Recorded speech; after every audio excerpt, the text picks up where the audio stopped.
बिस्मिल्लाहिर्रहमानिर्रहीम। बच्चों, आज का हमारा टॉपिक है capacitance of a parallel plate capacitor.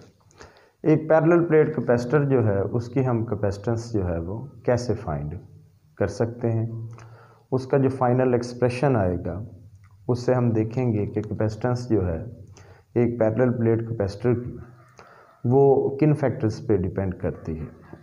पहले हम इसकी कैपेसिटेंस को फाइंड करेंगे जब हमने प्लेट्स के दरमियान में कुछ भी प्लेस नहीं किया हुआ।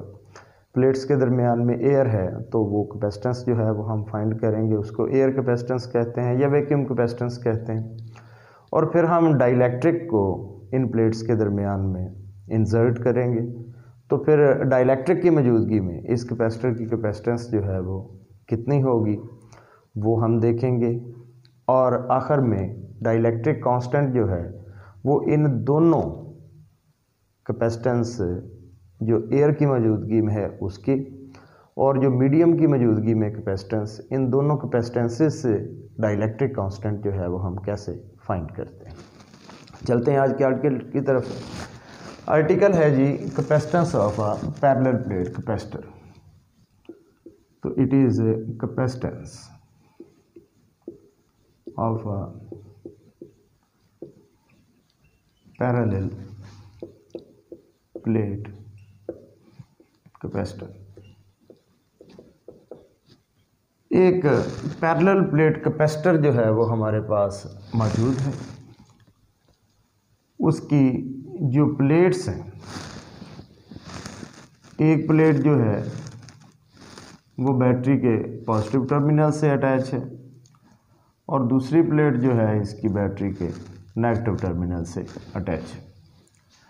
जो प्लेट बैटरी के पॉजिटिव टर्मिनल से अटैच है उस प्लेट पे पॉजिटिव चार्ज आ जाएगा और जो नेगेटिव टर्मिनल से बैटरी के अटैच है प्लेट, उस पे नेगेटिव चार्ज आ जाएगा। इक्वल चार्ज होते हैं ये पॉजिटिव और नेगेटिव।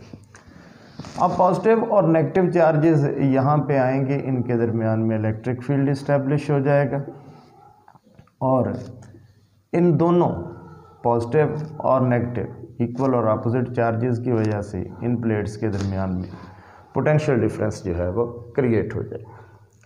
हमने यहाँ पे एक कैपेसिटेंस फाइंड करनी है दो केसेस में। पहले जब हमने इन प्लेट्स के दरमियान में कुछ भी प्लेस नहीं किया हुआ, तो बेसिक जो रिलेशन है कैपेसिटर का हमें पता है कि वो होता है Q is equal to CV। तो यहाँ से C आएगा Q/V। ये जो कैपेसिटेंस है ये उस वक़्त हमने कैलकुलेट की है जब हमने प्लेट्स के दरमियान में कुछ भी नहीं रखा हुआ, तो इसको हम एयर कैपेसिटेंस या वैक्यूम कैपेसिटेंस जो है वो कहते हैं। तो ये वैक्यूम कैपेसिटेंस है जो कि रेशियो है चार्ज की और प्लेट्स के दरमियान पोटेंशियल डिफरेंस की। अब हम इसकी कैलकुलेशन की तरफ जाते हैं।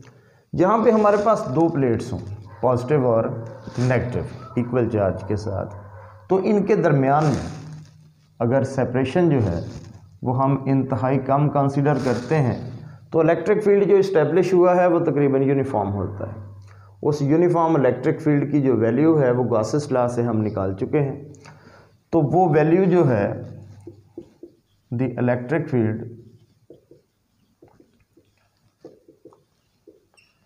बिटवीन द प्लेट्स के दरमियान जो इलेक्ट्रिक फील्ड होता है उसकी वैल्यू है σ/ε0।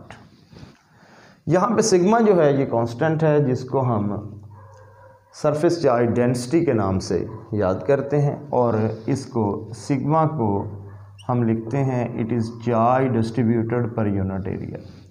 कि प्लेट के जो एरिया पे जितना भी चार्ज डिस्ट्रीब्यूट हुआ है उसको हम सरफेस चार्ज डेंसिटी जो है वो बोलते हैं। तो यहाँ पे सिग्मा की वैल्यू पुट करें तो ये आ जाएगा Q/A∈0। ये इलेक्ट्रिक फील्ड है जो दो इन प्लेट्स के दरमियान एग्जिस्ट करता है।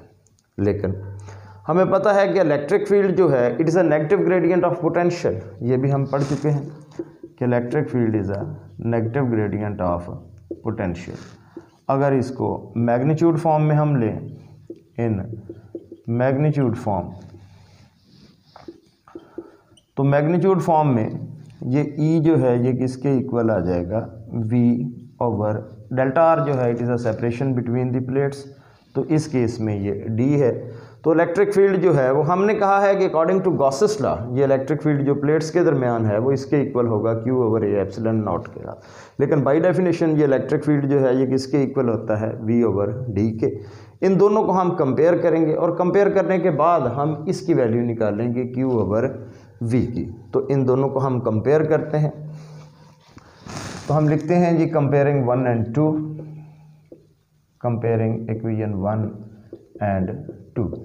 हमारे पास ये वाली जो इक्वेशन है ये इक्वेशन 1 है और ये जो है ये इक्वेशन 2 है। इन दोनों को जब हम कंपेयर करते हैं तो हमारे पास आ जाता है Q over A epsilon not और ये आ गया V ओवर D। हमने वैल्यू फाइंड करनी है Q ओवर V की, तो यहाँ से Q ओवर V निकालें, ये V इधर आ जाएगा, A एप्सिलॉन नॉट ऊपर चला जाएगा, तो Q ओवर V किसके इक्वल आ गया, A epsilon not over D। ये Q ओवर V किसकी वैल्यू, ये C वैक्यूम की वैल्यू है, तो लिहाजा C वैक्यूम किसके इक्वल आ गया, ये आ गया A epsilon not over D। तो ये कैपेसिटेंस आ गई पैरेलल प्लेट कैपेसिटर की, जब हमने प्लेट्स के दरमियान में कुछ भी प्लेस नहीं किया हुआ, एयर है या वैक्यूम है प्लेट्स के दरमियान। तो यहाँ से ये पता चलता है कि ये वैक्यूम कैपेसिटेंस जो है ये डायरेक्टली डिपेंड करती है एरिया ऑफ प्लेट्स पे, इन्वर्सली डिपेंड करती है सेपरेशन बिटवीन द प्लेट्स पे, और डायरेक्टली डिपेंड करती है द कांस्टेंट जो भी आप प्लेस करते हैं। यहाँ पे ये परमिटिविटी ऑफ फ्री स्पेस है, एप्सिलॉन नॉट है। अगर आपने कोई कांस्टेंट जो है, कोई डाइलेक्ट्रिक जो है वो इन प्लेट्स के दरमियान अब रख दिया है, ये डाइलेक्ट्रिक है, ये इन प्लेट्स के दरमियान में अब आपने प्लेस किया है, और इस डाइलेक्ट्रिक की जो परमिटिविटी है वो एप्सिलॉन आर है। वो कितनी है, एप्सिलॉन आर है। तो नई जो कैपेसिटेंस बनेगी उसको हम सी मीडियम कहते हैं। वो किसके इक्वल होगी, वो होगी A epsilon not epsilon R over D. तो यहाँ से ये पता चलता है कि अगर आप कोई डाइलेक्ट्रिक जो है वो कोई इंसुलेटिंग मीडियम जो है वो प्लेट्स के दरमियान में प्लेस करते हैं तो उसको प्लेस करने से कैपेसिटेंस जो है वो इंक्रीज़ हो जाएगी। कैपेसिटेंस के इंक्रीज़ होने की अब क्या वजूहात हैं, क्यों कैपेसिटेंस इंक्रीज़ होती है।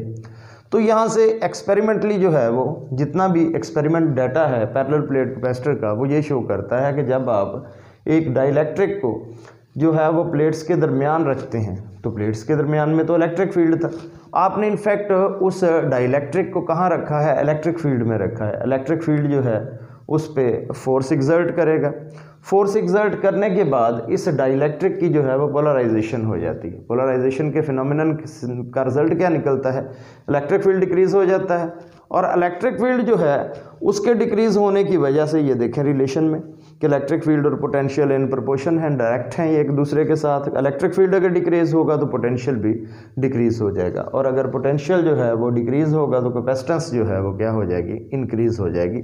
तो कितनी इंक्रीज़ होगी, उतनी ही इंक्रीज़ होगी जितना उसका परमिटिविटी कांस्टेंट होगा या डाइलेक्ट्रिक कांस्टेंट होगा, उतने गुना जो है वो उसकी कैपेसिटेंस जो है पैरेलल प्लेट कैपेसिटर की bye inserting a dielectric between the plates of capacitor जो है वो कैपेसिटेंस इंक्रीज हो जाएगी। इस रिलेशन को देखें, सी मीडियम किसके इक्वल आता है, A epsilon not epsilon R over D.